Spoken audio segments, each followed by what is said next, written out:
आहे 15. ही अर्धी पट्टी आहे बरोबर, छोटी पट्टी आहे. हिच्यावर 15 सेंटीमीटरची पट्टी आहे. त्यापेक्षा मोठी पट्टी बघा ही आहे. हिच्यावरती किती येतं 30. माप सारखंच आहे दोन्हीवर पण, म्हणजे 1 सेंटीमीटर मध्ये 10 मिलीमीटर आहे बरोबर आहे ना. या पट्टीवर काय या पट्टीवर काय बरोबर आहे.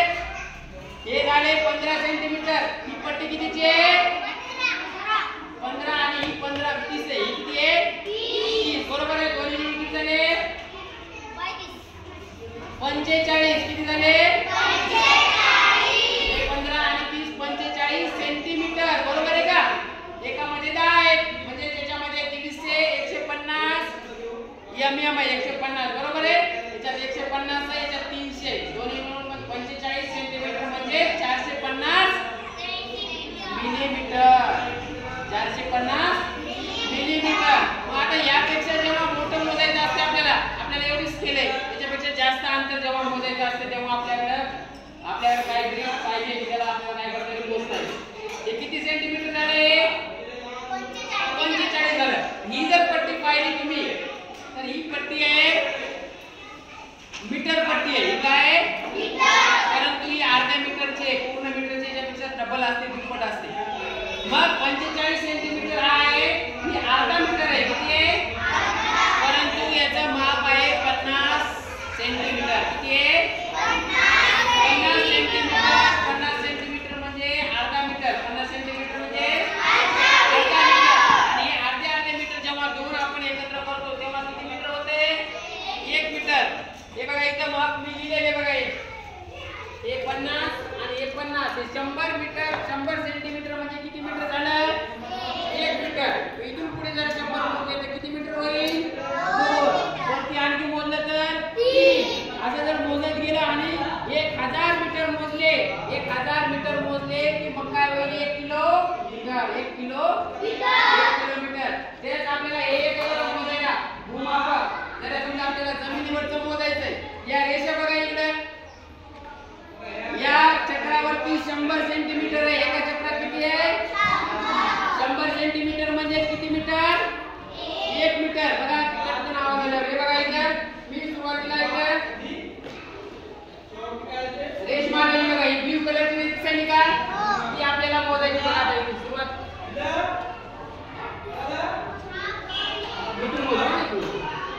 हे बघा सुरुवात झाली कुठपर्यंत आलं ते 50 म्हणजे किती मीटर आहे 50 सेंटीमीटर म्हणजे किती मीटर आहे अर्धा मीटर आहे. किती मीटर आहे इथून जर मोजलं आपण हे बघा इथून स्टार्ट केलं भिंतीपर्यंत बघा आता किती झालं 1 मीटर झालं. किती मीटर झालं आणि याचं चक्र पूर्ण झालंय म्हणजे किती सेंटीमीटर झालं 100 सेंटीमीटर. 100 सेंटीमीटर झालं म्हणजे 1 मीटर झालं. आता आपण या कलर पासून बघायचं. हा कलर दिलेला आहे का या कलर पासून जर आपण मोजायला सुरुवात केली भिंतीकडे तर बघा 1 राऊंड झाल्यावर वाजतंय ते वाजलं का 1 मीटर झालं.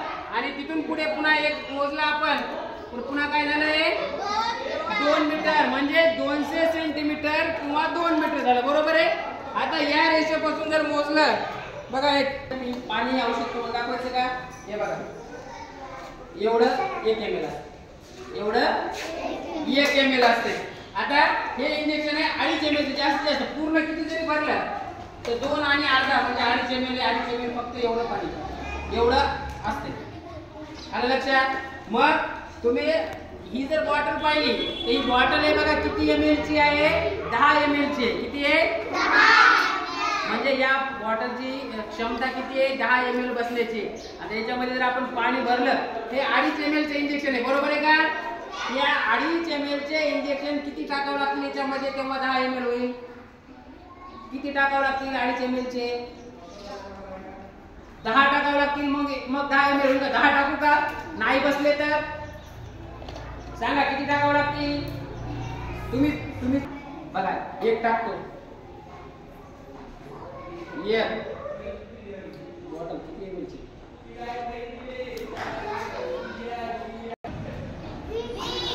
किती